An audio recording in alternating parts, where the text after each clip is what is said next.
rekam polisi aja bisa nggak kira-kira sama pasal itu yang 116 BDB. Terdakwa Nikita mengirimkan pesan melalui aplikasi WhatsApp.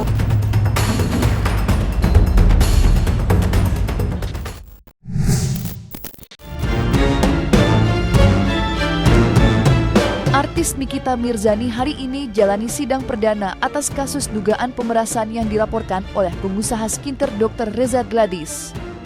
Sidang yang beragendakan pembacaan dakwaan akan digelar di Pengadilan Negeri Jakarta Selatan. Dalam sidang perdananya, Nikita dipastikan hadir untuk mendengarkan pembacaan dakwaan yang disangkakannya.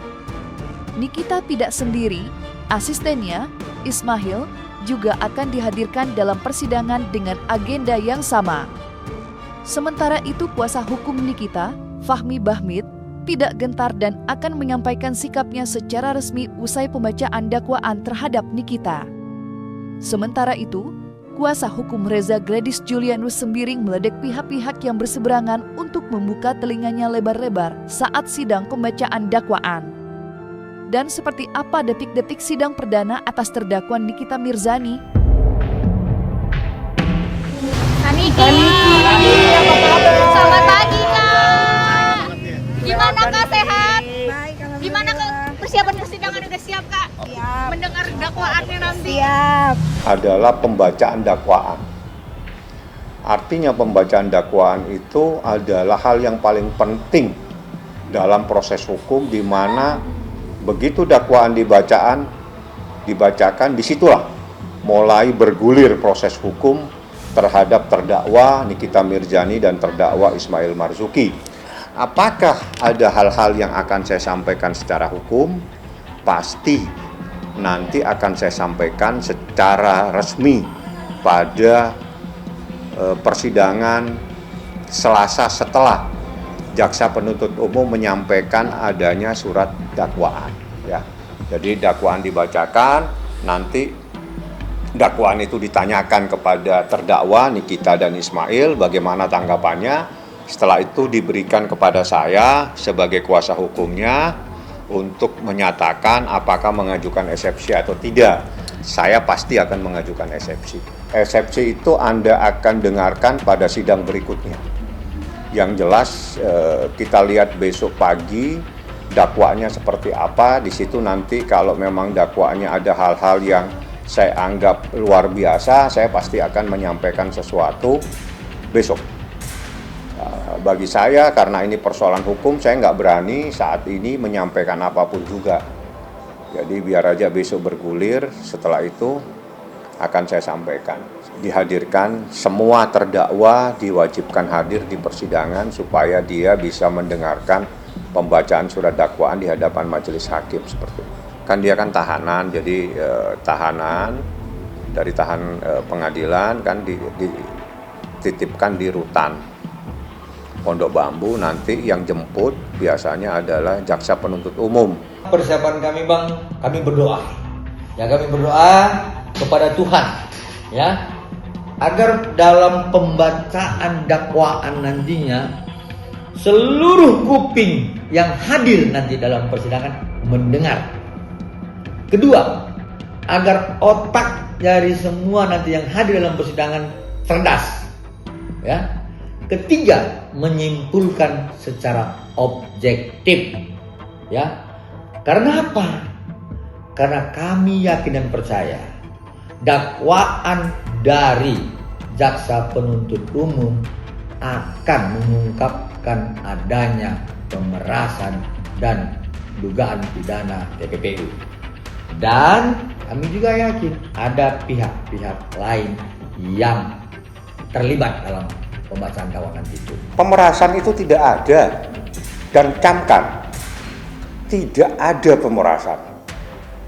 Saya sudah berani katakan tidak ada. Itu nanti akan terungkap tanggal 24. Ada sesuatu objek yang sah, ya, melakukan kesepakatan untuk melakukan perbuatan-perbuatan yang tidak dilarang secara hukum. Artinya pada saat seseorang meminta supaya direview yang baik-baik, itu kan bukan sesuatu yang melanggar hukum. Pada saat seseorang ingin menyerahkan uang 4 miliar dari 5 miliar ditawar, itu kan menjadi objek dalam perjanjian. Objeknya 5 miliar, ditawar 4 miliar, dan itu disepakati. Caranya disepakati ditawar 4 miliar. Caranya disepakati dibagi cara pembayarannya 2 miliar, ditransfer 2 miliar di bawah tunai.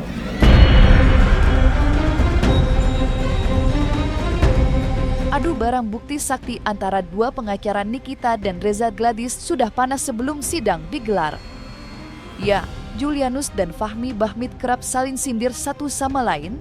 Kini sebelum sidang kembali, keduanya membeberkan persiapannya untuk saling bungkam di hadapan Majelis Hakim Pengadilan Negeri Jakarta Selatan. Dan yang menarik, Julianus sedikit membeberkan bukti yang dimilikinya saat Nikita dituding terlibat sebelum penangkapan pada tanggal 27 Oktober. Lantas barang bukti apa yang akan mereka ajukan nantinya dalam persidangan?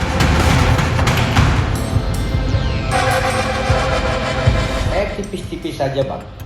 Tipis-tipis saja, sebenarnya ini berdasarkan keterangan dari klien kami pada saat di BAW dan di BAP, lalu kemudian di BAP tambahan. Ya, saya mau tipis-tipis seperti ini. Bahwa ada kejadian tanggal 27 Oktober yang sering saya sampaikan. Klien kami berkomunikasi dengan rekan sejawatnya. Lalu rekan sejawatnya mengarahkan kepada NM melalui IM. Lalu kemudian ada satu komunikasi tentang soal, ya, tentang soal bagaimana agar ya adanya pertemuan. Lalu kemudian terhadap pertemuan itu ada satu bahasa, kayak begini, gaswat atau apa gitu. Sia-sia kalau ketemu dengan NM, kalau enggak itu dia. Nah, artinya mengarah kepada pemaksaan untuk menyerahkan uang. Tujuannya adalah untuk menutup mulut NM. Sidang tanggal 24 Juni dan jam sidang itu biasanya di atas jam 11 siang, karena kan harus dibawa dari rutan Pondok Bambu dan rutan Cipinang untuk Ismail Marzuki. Jadi kita tunggu aja sidang tanggal 24, karena di sidang 24 itu nanti akan terungkap sebuah fakta yang mengejutkan. Akan terungkap sebuah fakta yang mengejutkan, baru bisa saya tanggapi setelah secara resmi disampaikan di dalam persidangan pidana pada tanggal 24. Medan pertempuran Nikita dan Reza Gladys tidak hanya di sidang kasus pidana, tetapi juga perdata usai Nikita melayangkan gugatan Wan Prestasi terhadap seterunya itu. Dan yang menarik, Reza Gladys melalui kuasa hukumnya sudah menegaskan telah menutup pintu damai atas gugatan Wan Prestasi yang diajukan Nikita.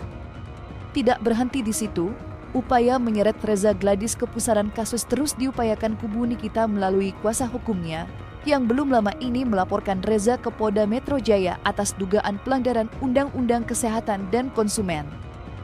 Fahmi Bahmid bahkan sudah menghadirkan 4 korban untuk menguatkan laporannya dan dalam waktu dekat akan mendatangi Badan Konsumen Nasional untuk mengadukan atas apa yang dialami 4 korban skincare produk milik Reza Gladys. Lantas sudah sejauh mana perkembangan laporan baru yang dibuat kuasa hukum Nikita? Saat ini ada dalam proses penyelidikan di Polda Metro Jaya ditangani oleh Ditreskrimsus.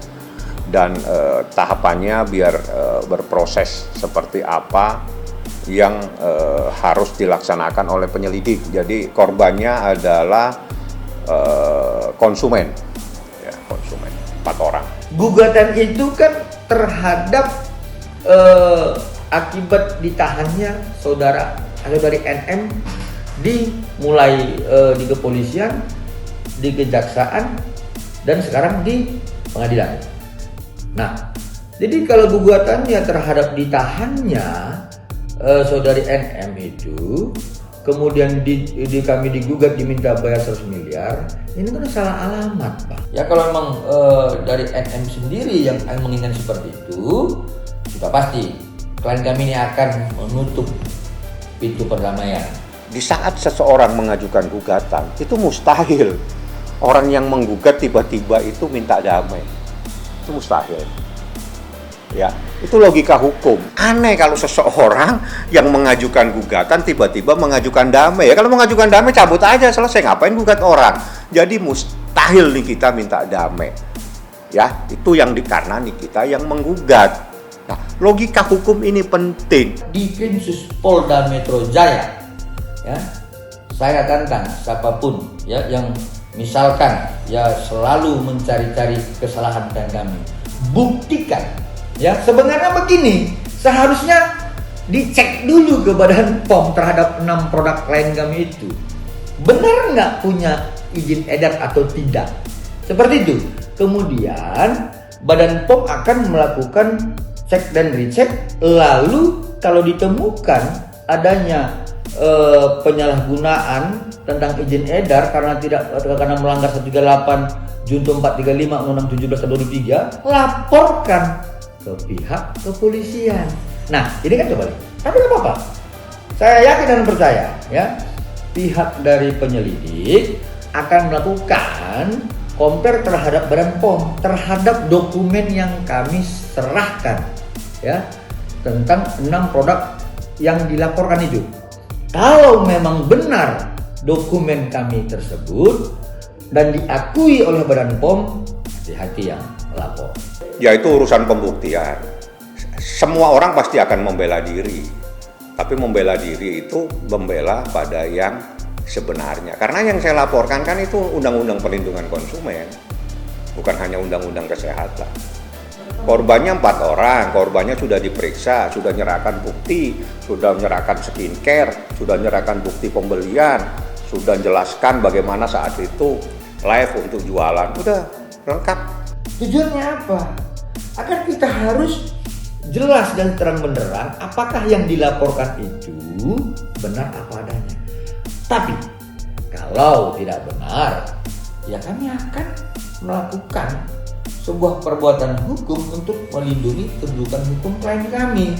Karena klien kami ini kan merasa dirugikan dengan adanya laporan itu. Sudah pasti dong usaha dia akan lebih hancur. Nah, belum tentu juga sebenarnya itu milik produk klien kami. Tapi kalau dituduhkan seperti itu kan merugikan klien kami. Yang pasti kami ketika ini secara terang menerang nantinya tidak terbukti, kami akan laporkan.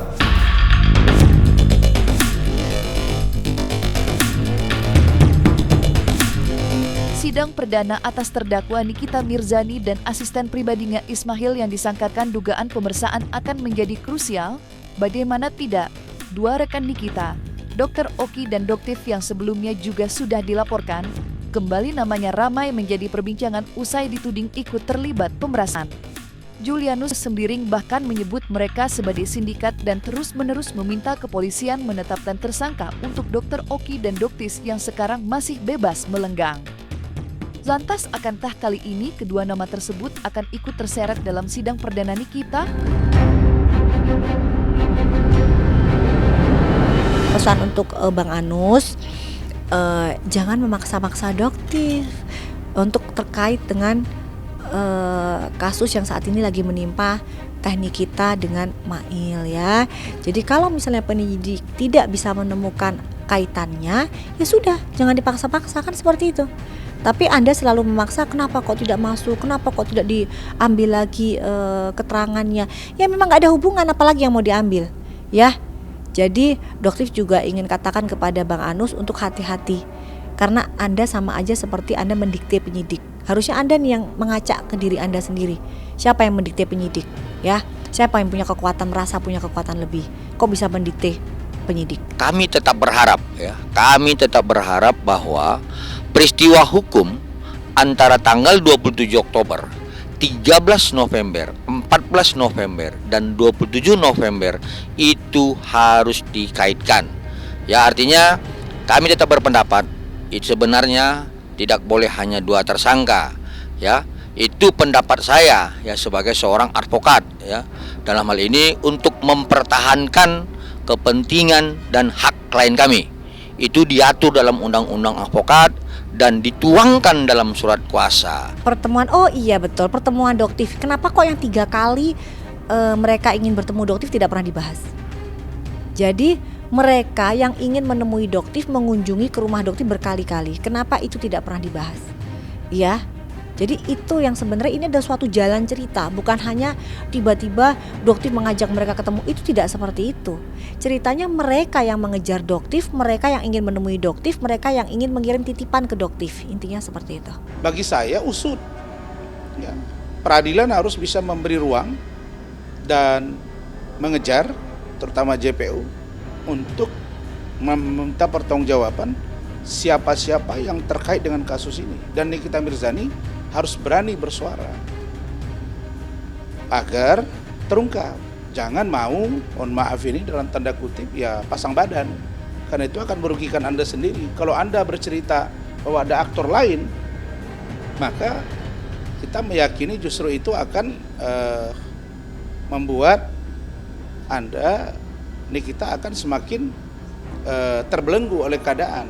Oh iya bisa, tergantung keterangan dari Nikita. Tergantung sekali keterangan Nikita Mirzani. Kalau Nikita Mirzani dia berani bersuara, yang 2 ini bisa terseret. Tapi kalaupun dia tidak bersuara, kalau penyidiknya cerdas, hakim menggali bagus, jaksa menggali bagus, keluar nama itu bisa.